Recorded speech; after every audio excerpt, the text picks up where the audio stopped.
இயேசுவின் ஜெப கோபுரம் ஊழியங்கள் வழங்கும்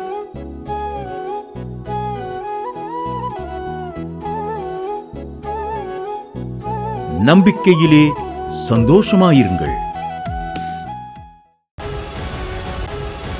தூத்துக்குடியிலிருந்து ராஜா என்கிறவங்க எழுதியிருக்காங்க. நான் வேலை மாறுதலுக்காக நான் ஜெபம் பண்ணிகிட்டே இருந்தேன். நம்பிக்கை டிவியில் வெள்ளிக்கிழமை 8 மணிக்கு நம்பிக்கையிலே சந்தோஷப்படுற நிகழ்ச்சி பார்த்துட்டு அம்மாட்ட ஃபோனில் ஜெபம் பண்ணேன். கர்த்தர் டிரான்ஸ்ஃபர் நான் எங்கே கேட்டேன், நம்ம சென்னைக்கு கேட்டேன். கர்த்தர் சென்னைக்கு மாற்றி கொடுத்தார். கர்த்தரே நாம மகிமைப்படுவதான்னு சாட்சி எழுதியிருக்காங்க.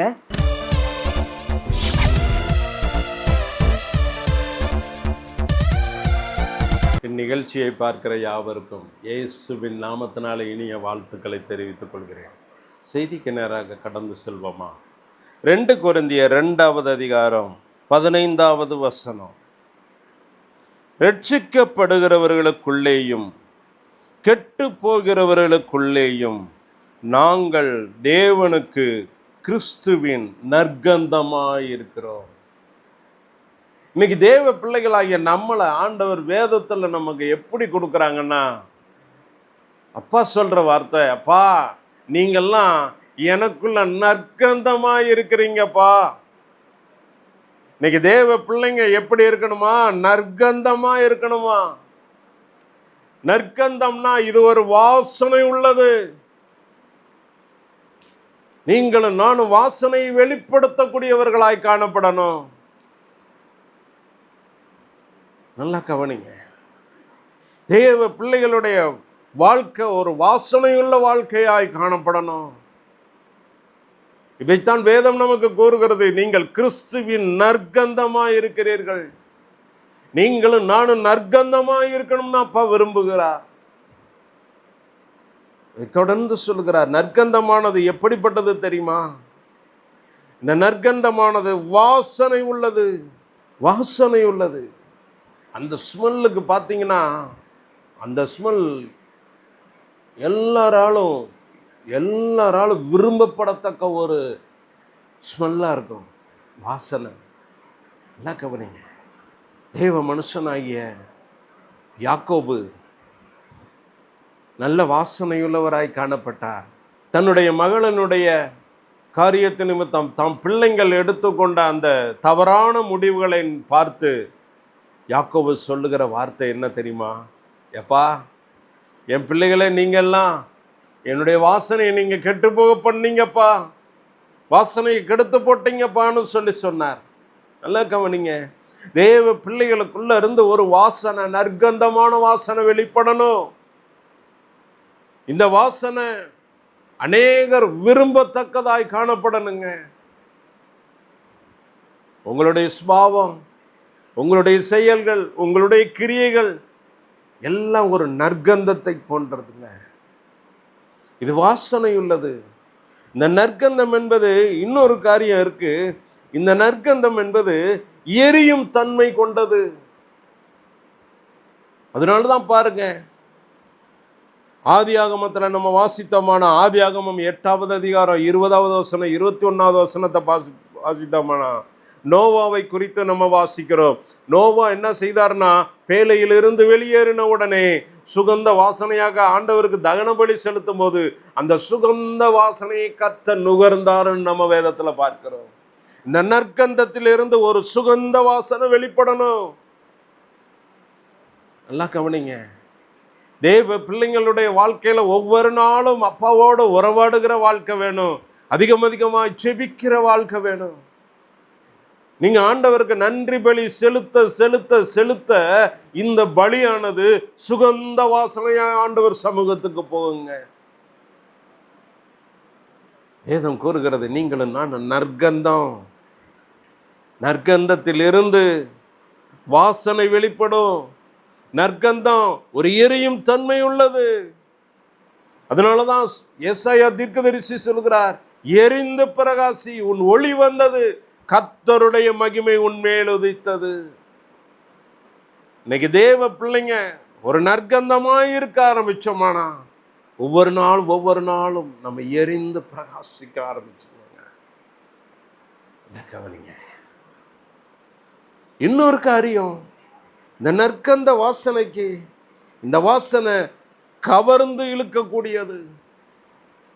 கவர்ந்து இழுக்கக்கூடியது. கவர்ந்து இழுக்குங்க. நல்லா கவனிங்க. தேவ பிள்ளைங்க, பேதுரு நடந்து போகும்போது திரளான ஜனங்கள் பின்னாடி போறாங்க.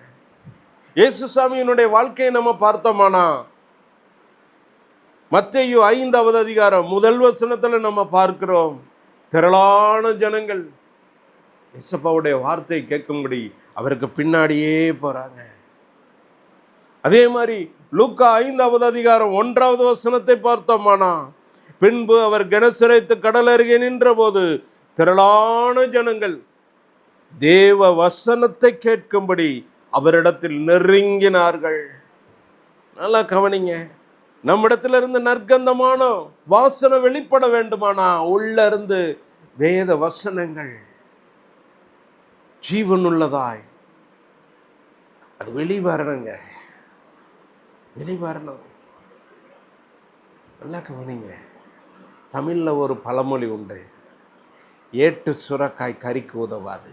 நீங்களும் நானும் படிக்கிற வேத வசனங்கள் வெறும் ஏட்டு சுரக்காய் போல நம்ம காணப்படக்கூடாது. ஏதோ மனப்படம் பண்ண ஒப்பிச்சோம் அந்த மாதிரி இருக்கக்கூடாது. அது நம்முடைய இரத்தத்திலேயே ஊற ஆரம்பிக்கணும். இருதயமாகிய கற்பலகையில எழுத ஆரம்பிக்கணும். இந்த வேத வசனங்கள் நம்முடைய இருதயத்தில் எழுதணுங்க. இரவும் பகலும் அதையே தியானித்து கொண்டு இருக்கணும். தியானிக்க தியானிக்க தியானிக்க என்ன ஆகும் தெரியுமா? அது உங்கள் இரத்தம் நாளங்கள் எல்லாம் போக ஆரம்பிச்சிடும். சரீரம் முழுவதும் பாய ஆரம்பிச்சிருங்க. நீங்க வாயை திறந்த ஆண்டவருடைய வார்த்தை வெளிப்படும். தேவ பிள்ளைங்க ஒரு நற்கந்தமாய் காணப்படணும்.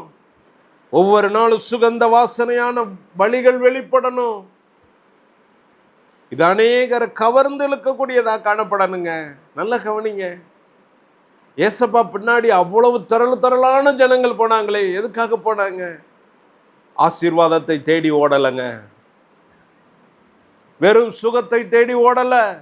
அவங்க போனது பூராமே வேத வசனத்தை கேட்கும்படி அவங்களை நெருக்கினார்கள். வேதத்தில் நம்ம பார்க்கிறோம். ஆண்டவருடைய வாயிலிருந்து வரும் ஒவ்வொரு வார்த்தையினாலும் மனுஷன் பிழைப்பான். இந்த வார்த்தையை கேட்கும்படி தாங்க அவங்கள அப்பாவை நெருக்கி நெருக்கி போறாங்க. எங்க போனாலும் கூட்டம், திரளான கூட்டம். இன்னைக்கு தேவ பிள்ளைங்களாகிய வாழ்க்கை, நம்முடைய வாழ்க்கை ஒரு நற்கந்தமாய் காணப்படணுங்க. இந்த வாயின் வார்த்தைகள் மூலம் அநேகருடைய காயங்கள் ஆற்றப்படணும். இருதயத்தின் காயங்கள் கட்டப்படணும். இந்த வார்த்தை மூலமா தீர்க்க தரிசனங்கள் வெளிப்படணும். அது தாங்க அப்பா விரும்புகிறார். அதனாலதான் அப்பா சொல்றார், நீங்கெல்லாம் கிறிஸ்துவுக்குள்ள நீங்க நற்கந்தமா இருக்கீங்கப்பா, நற்கந்தமா இருக்கீங்கப்பா. இது அநேகரை கவர்ந்து இழுக்கக்கூடியது. ஒரு பூவினுடைய வாசனைக்கு தேடி எத்தனை தேனீக்கள் அதுக்கு நோக்கி பறந்து வருகிறது. இந்த பூ இருக்க இடத்துல தாங்க இருக்கு. ஆனா அதனுடைய வாசனை, அந்த வாசனை பூச்சிகள் எல்லாம் கொண்டு வருது. பட்டர்ஃப்ளை வருது, எல்லா பூச்சிகளும் அதை தேடி வருகிறது. தேனீக்கள் வருகிறது, வண்டுகள் வருகிறது, எல்லாம் வருதுங்க. நீங்களும் நானும் வாசனை உள்ளவர்களாய் காணப்படணும். தேவ பிள்ளைங்களை வேதம் கூறுகிறது நற்கந்தம். இந்த நற்கந்தன் வாசனை உள்ளது.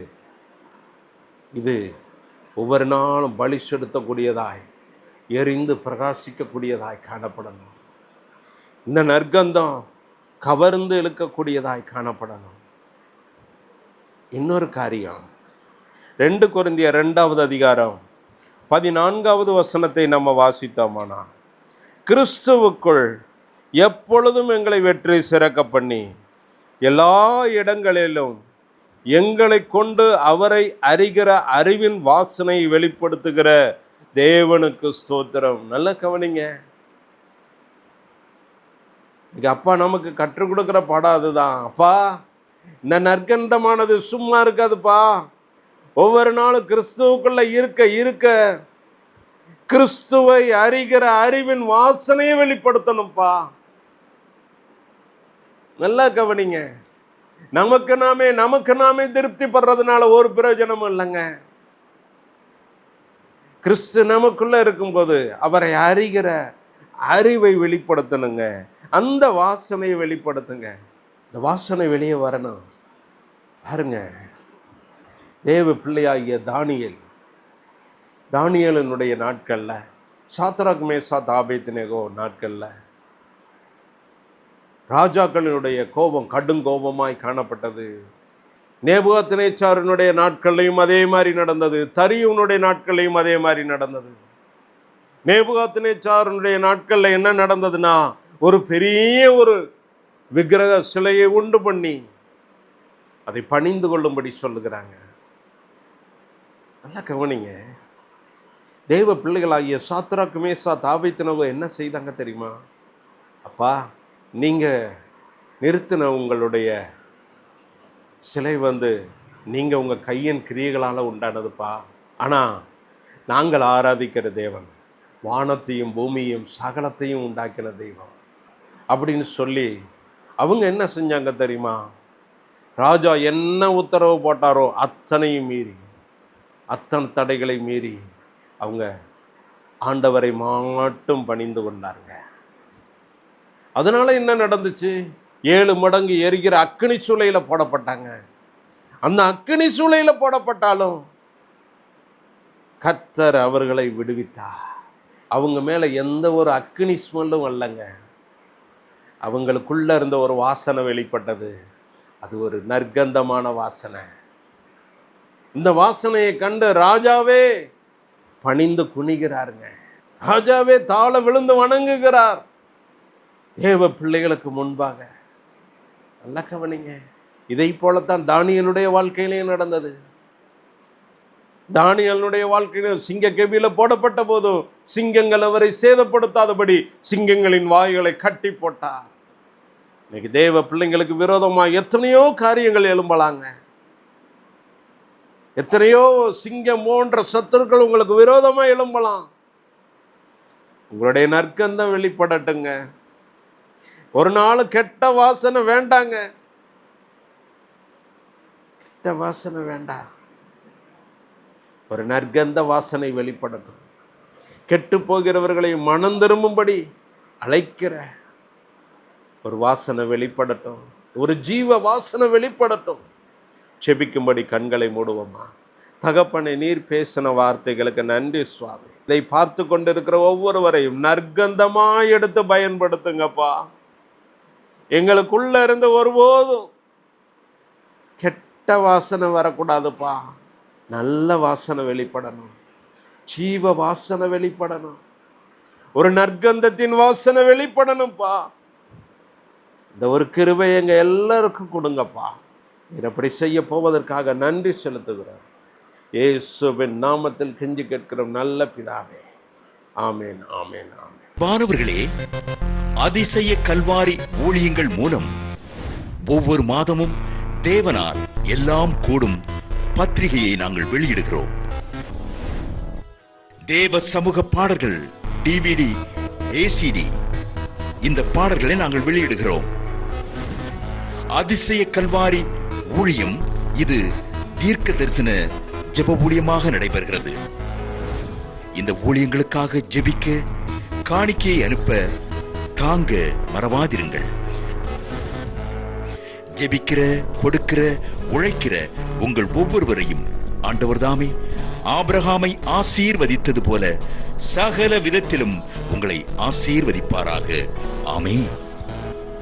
அன்பிற்குரியவர்களே, இந்த ஊழியத்தை உங்கள் காணிக்கைகளால் தாங்குபவர்களின் கவனத்திற்கு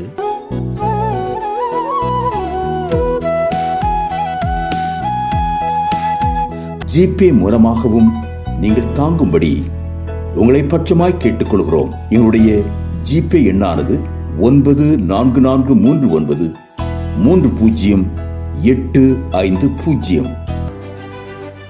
எங்களது முகவரி சகோதரி எலிசபெத் சுந்தரராஜன், எண் 27, பொதிகை தெரு, குழந்தைசாமி நகர், வண்டியூர், மதுரை 20. செல்போன் எண்கள் 9487177765, 9095328172 மற்றும் 9443930850.